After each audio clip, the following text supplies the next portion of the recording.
My dear student, स्वागत है आपके अपने YouTube channel PCM by Shivaji sir पर। तो आप लोग कैसे हैं? आई होप कि आप लोग बहुत अच्छे होंगे और पूरे जो एक विद्यार्थी का जीवन होता है और संघर्ष कर रहे होंगे ताकि आप लोगों का जो टारगेट है अपना वो जल्दी से अचीव होके उसको रणनीति के साथ आप लोग पढ़ाई कर रहे होंगे। तो मैं हूं शिवाजी सिंह और जैसा कि आप लोग जान रहे हैं कि इस YouTube चैनल के माध्यम से हमने जो चीजें आपको कहा है धीरे धीरे वो चीजें स्टार्ट कर दी गई है।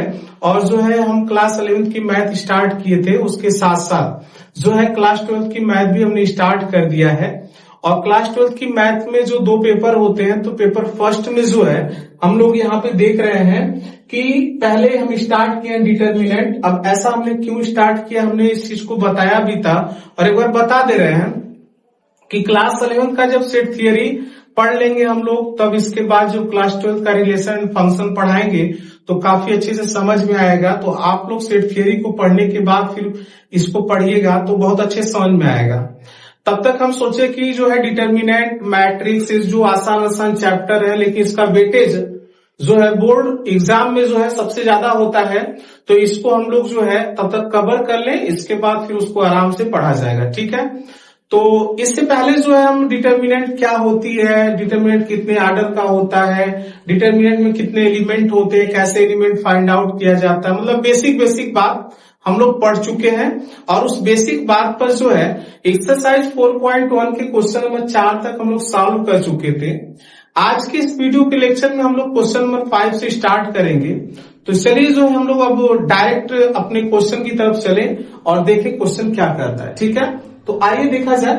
यहाँ पे क्वेश्चन नंबर 5 कह रहा है कि निम्नलिखित सारणिकों का मान ज्ञात कीजिए। जो डिटर्मिनेंट यहाँ पे दिया गया है इसका वैल्यू फाइंड आउट करना है।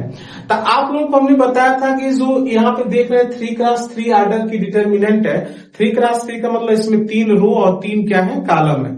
अब एक चीज हमने बताया था, डिटर्मिनेंट को आप लोग किसी भी रो के रिस्पेक्ट में सॉल्व कर सकते हो, किसी भी कॉलम के रिस्पेक्ट में आप सॉल्व कर सकते हैं। ठीक है, और एक चीज हमने कहा था कि आप थोड़ा ध्यान दीजिएगा कि जिस रो या जिस कॉलम में सबसे ज्यादा 0 दिख रहा हो ना, आप उसी के रिस्पेक्ट में सॉल्व कर दीजिए, तो आपका जो कैलकुलेशन होगा वो बहुत आसान हो जाएगा। ठीक है, तो अगर हम लोग क्या करें, R1 के सापेक्ष सॉल्व करेंगे तब भी वही आंसर, R2 के सापेक्ष सॉल्व करेंगे तब भी वही आंसर, और R3 के सापेक्ष सॉल्व करेंगे तब भी वही आंसर आएगा।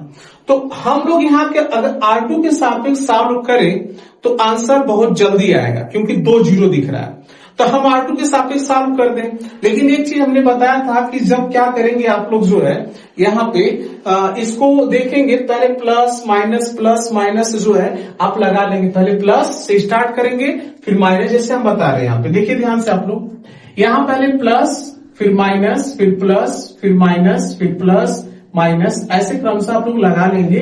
और ऐसा क्यों किया जाता है हम आगे आप लोगों को बताएंगे। टॉपिक जब माइनर और कोफैक्टर पढ़ा जाएगा तो वहां पे ये चीज क्लियर हो जाएगा। ठीक है, तो अब चलिए हम यहाँ पे लिख रहे हैं कि यहाँ पे दूसरी जो पंक्ति है तो उसके सापेक्ष हम सॉल्व कर रहे हैं। तो R2 के सापेक्ष हल करने पर, अब इसके सापेक्ष हम लोग हल करेंगे तो देखिए क्या आंसर आएगा। अब R2 का पहला एलिमेंट क्या है 0, लेकिन इसके पास क्या आया माइनस, तो पहले माइनस आप लोग लगा लेंगे और साथ में क्या हो जाएगा 0। अब देखिए क्या होगा, फिर हमने बताया था कि इस R2 के सामने की पंक्ति और स्तंभ को बंद कर लीजिएगा तो क्या बचेगा, -1 -2 -5 और 0। इसको लिख लीजिए, -1 -2 -5 और यहाँ पे क्या हो जाएगा 0। ठीक है, फिर आगे आप लोग देख रहे हैं कौन सा चीज आया, प्लस, तो पहले प्लस लगा लीजिए। फिर R2 का अगला एलिमेंट क्या है 0 है, इसको लिख लीजिए। और इसके बाद इसके सामने के कॉलम और रो को बंद कर दीजिए, तो क्या बचा 3 -2 3 0 ना, इसको लिख लीजिए 3 -2 3 और इसके बाद 0। फिर आगे आप लोग देख रहे हैं कि क्या है माइनस है, तो पहले यहां माइनस लगा लीजिए। और R2 का अगला एलिमेंट क्या है यहाँ पे -1 है, तो -1 लिख लीजिए।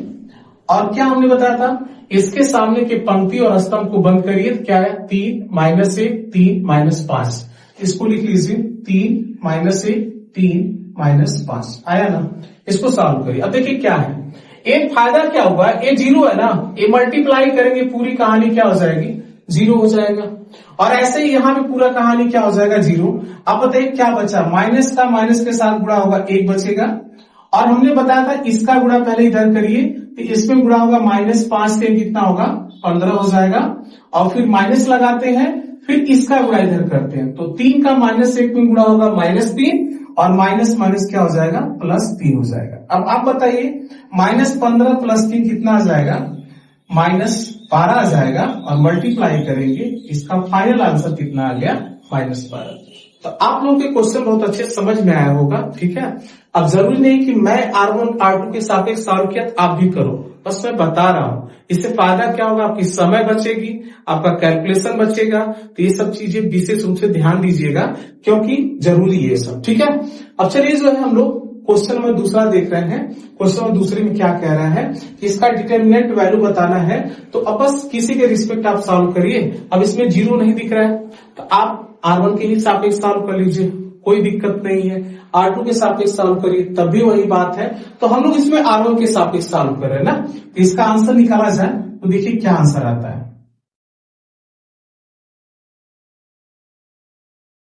अब पहले वही चीज लिख लेंगे आप लोग क्रमशः, प्लस माइनस प्लस, ठीक है। अब R1 के सापेक्ष हम सॉल्व कर रहे हैं, तो इसका पहला एलिमेंट क्या है, 3। अब वही चीज इसके सामने की स्तंभ और पंक्ति को अब बंद करेंगे, तो क्या बचेगा, 1 -2 3 और 1 बचेगा। अब इसके बाद कि प्लस हो गया, फिर क्या लगा है, माइनस, तो पहले माइनस लगा लीजिए। फिर इसका अगला एलिमेंट क्या है, -4, तो यहाँ पे पहले -4 को लिख लीजिए।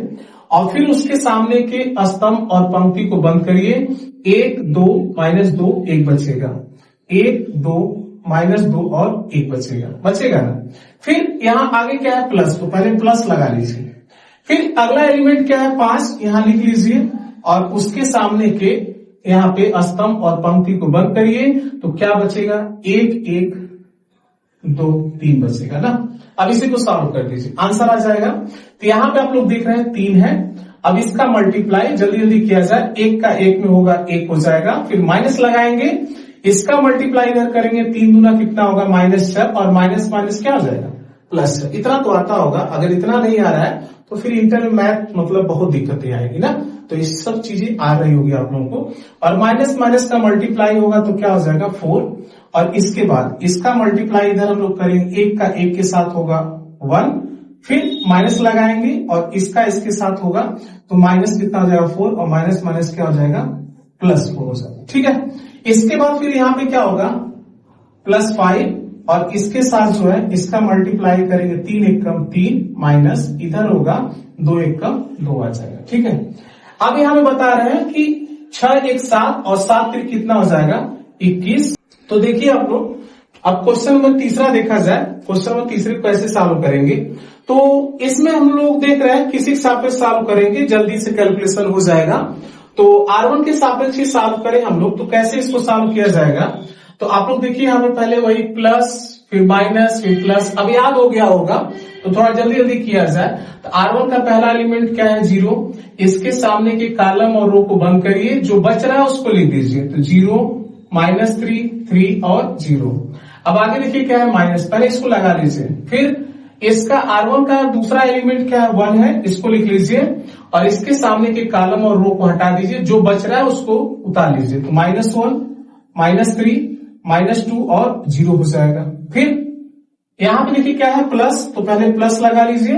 और यहाँ पे क्या है, 2, तो इसको लिख लीजिए। और यहाँ पे फिर सॉल्व करिए, तो इसके सामने के कॉलम और रो को हटाइए, जो बच रहा है उसको लिखिए। तो यहाँ पे -1 0 -2 और यहाँ पे क्या हो जाएगा, 3।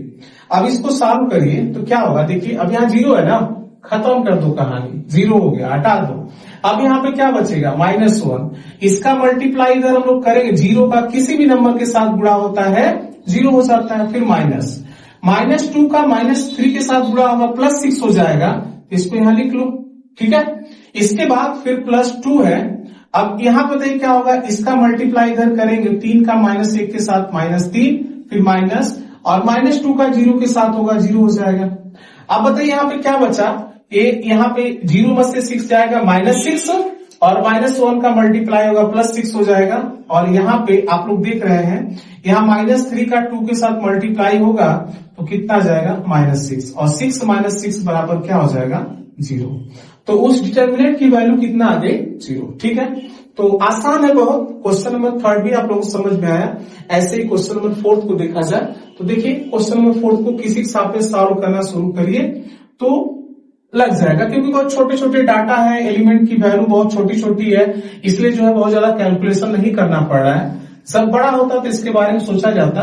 अब इसको देखिए हम लोग सॉल्व करें यहाँ पे तो क्या होगा, इसको भी हम लोग R1 के ही सापेक्ष सॉल्व कर ले, कोई दिक्कत नहीं है। तो यहाँ पे पहले प्लस फिर माइनस फिर प्लस कर लीजिए। अब लगाइए जो है यहाँ पे, अब पहला एलिमेंट क्या है 2, उसके सामने के रो और कॉलम को हटा दीजिए। रो और कॉलम को हम हटा रहे हैं, यहाँ पे कॉलम और रो को हटा रहे हैं तो क्या बचा 2।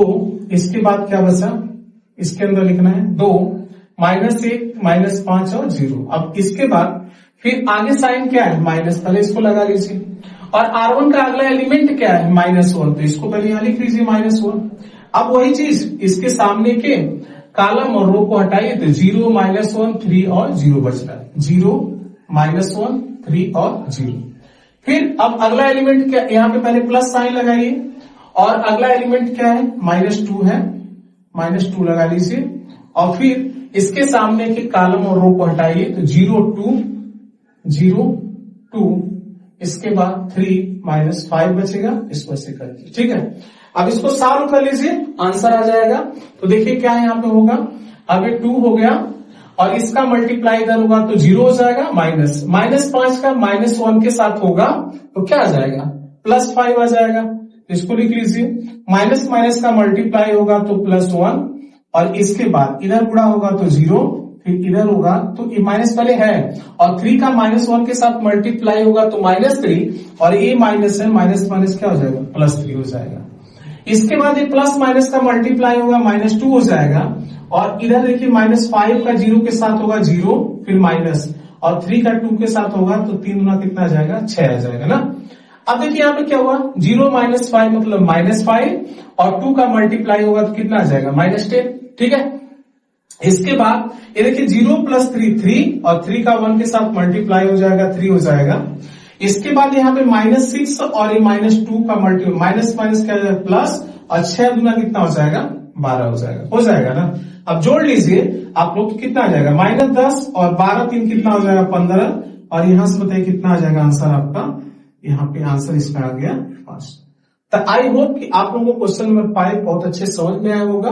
अब जो हम लोग क्वेश्चन नंबर 6 की तरफ बढ़ेंगे। ठीक है, तो इसको देख लीजिए फिर क्वेश्चन नंबर 6 बता रहे हैं।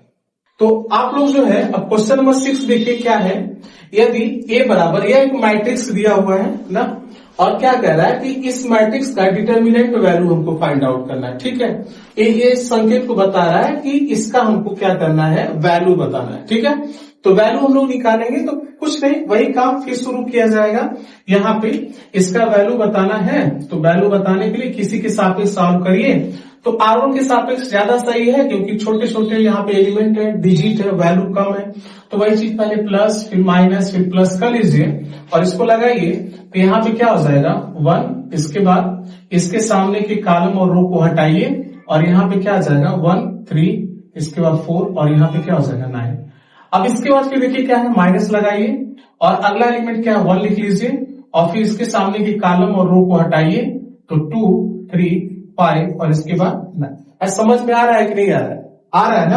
तो यहाँ पे देखिए ये चीज हो जाएगा। अब बहुत आसान है, इतना क्वेश्चन हम लोग कर चुके, लेकिन अब एक्सरसाइज में दिया है तो उसको करना ही है। ठीक है, तो देखिए यहाँ पे फिर क्या है प्लस है, प्लस लगा लीजिए। इसके बाद क्या है 2 है।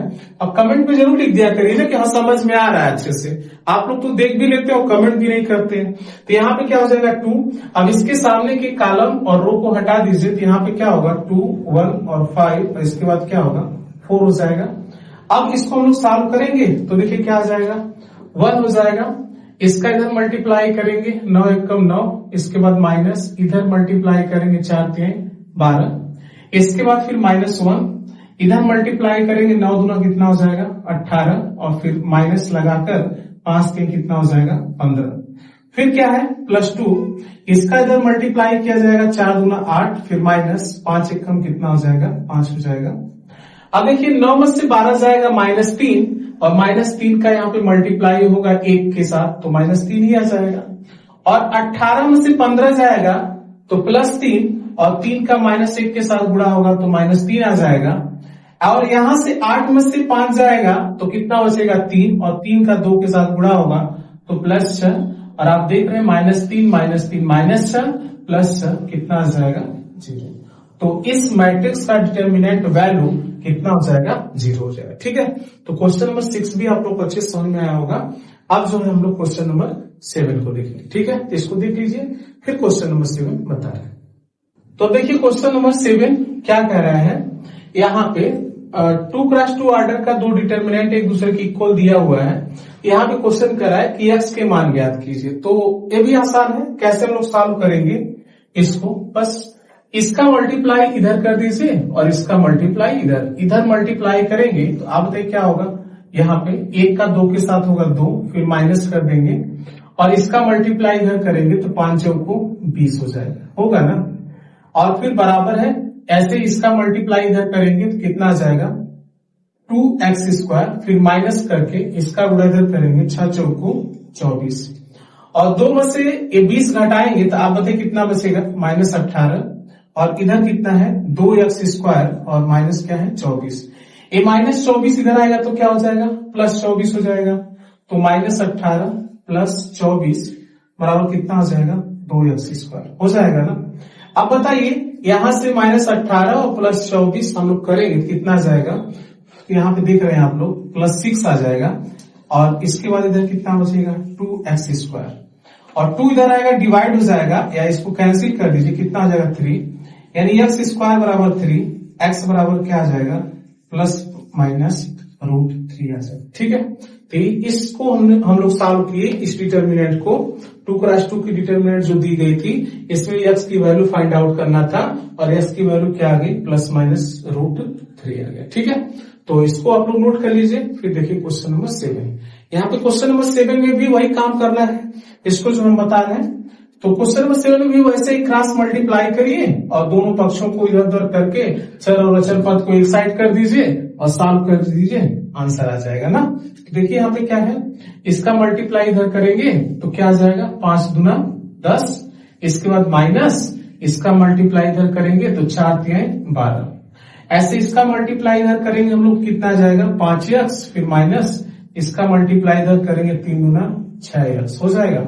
अब यहां से इसको घटाएंगे हम लोग तो कितना आ जाएगा -2 और इसके बाद इसमें से घटाएंगे हम लोग क्या बचेगा -x, यानी x बराबर कितना आ गया 2, इसका फाइनल आंसर। ठीक है, तो आई होप कि आप लोगों को क्वेश्चन नंबर 7 का दोनों क्वेश्चन समझ में आया होगा। अब जो है इसी एक्सरसाइज का लास्ट क्वेश्चन नंबर 8 देखा जाए। ठीक है, यहाँ पर देखिए आप लोग क्वेश्चन नंबर 8 जो है यहाँ पर भी हम लोग क्वेश्चन नंबर 8 में कह रहा है यदि यह 2x2 का डिटर्मिनेंट दिया है, इसके एलिमेंट x2 18 और इसके बाद क्या है x है और इक्वल, यहाँ भी एक 2x2 का डिटर्मिनेंट दिया हुआ है, इसको सॉल्व करके हम लोगों को आंसर बताना है, क्या आंसर आएगा। एक ऑप्शन 4 दिया हुआ है, इसको सॉल्व किया जाए तो वही सेम तरीका क्वेश्चन नंबर 7 की तरह, पहले इसका मल्टीप्लाई इधर करिए तो x का x के साथ होगा x² और इसका इधर होगा तो 18 दूना कितना हो जाएगा माइनस करके 36 आ जाएगा। और ऐसे ही इसका गुणा इधर हम लोग करेंगे 6 का 6 के साथ होगा तो कितना आ जाएगा 36 और माइनस करके 18 दूना कितना हो जाएगा 36 हो जाएगा ना। अब आप देख रहे हैं ये 36 मतलब 0 हो जाएगा तो x² - 36 बराबर 0, ये -36 इधर आएगा तो क्या हो जाएगा +36 हो जाएगा और x बराबर क्या हो जाएगा ±√36, यानी क्या आ जाएगा ±6 आ जाएगा। ठीक है, तो आप लोग देख रहे हैं तो इसका राइट आंसर क्या हो जाएगा +6 आ जाएगा। ठीक है, तो माय डियर स्टूडेंट जो है एक्सरसाइज 4.1 को पार्ट 2 के माध्यम से हमने कंप्लीट किया। अब जो है हम लोग आगे जो है अभी बेसिक यानी 4.2 को स्टार्ट करने से पहले उसकी बेसिक बातें क्या है कि जिसको हम लोग पहले जान लेंगे तब 4.2 को लगाया जाए ताकि अच्छे से समझ में आएगा। तो उसमें 4.2 में यही चीज है कि ट्रेंगल की एरिया फाइंड आउट करना है। तो ट्रेंगल के हम लोग को पता है कि जब उसके शीर्ष दिए रहेंगे तो फिर कैसे उसको निकाला जाएगा डिटर्मिनेंट विधि के द्वारा। तो उसको फिर हम लोग समझेंगे, बेसिक बातें समझने के बाद हम लोग फिर आगे 4.2 को सॉल्व करेंगे। तो इस वीडियो में इतना ही, फिर अगली वीडियो में मिलेंगे। हाँ, एक चीज और आप लोग कहेंगे कि आप लोग चैनल को अगर नए ज्यादा से ज्यादा लोगों को जोड़िए और उनको सब्सक्राइब चैनल कराइए, इसका आप लोग हेल्प करिए ताकि ये यूट्यूब चैनल जो है आगे अन्य यूट्यूब चैनल अगर आप लोगों को ऐसा लग रहा हो कि हाँ कुछ अच्छा कंटेंट मिल रहा है, अच्छे तरीके से पढ़ाया जा रहा है, तो जज करने के बाद आप लोग जो है ज्यादा सपोर्ट करिए ताकि ये अभी यूट्यूब चैनल एक अच्छा यूट्यूब चैनल बने और जिससे क्या हो जाए कि हमें भी लगे कि बच्चों को हम कुछ अच्छा दे रहे हैं, प्रोवाइड किया जा रहा है, जिससे जो है और अच्छे से जो है वीडियो को बनाई जाए और ज्यादा से ज्यादा आप लोगों को कंटेंट दिया जाए, जिससे क्या हो जाए कि वो बच्चे जो है फीस देकर जो चीज नहीं पढ़ पाते हैं वो चीज यहाँ को पढ़ने को उन लोगों को मिले जो है। ठीक है, तो अभी जो है धीरे धीरे आप लोगों का, वैसे मुझे पता है कि आप लोगों का सपोर्ट प्यार मिलेगा और सपोर्ट प्यार मिलने के बाद धीरे धीरे जो है आगे यूट्यूब चैनल अपने आप पे रंग लाएगा। ठीक है,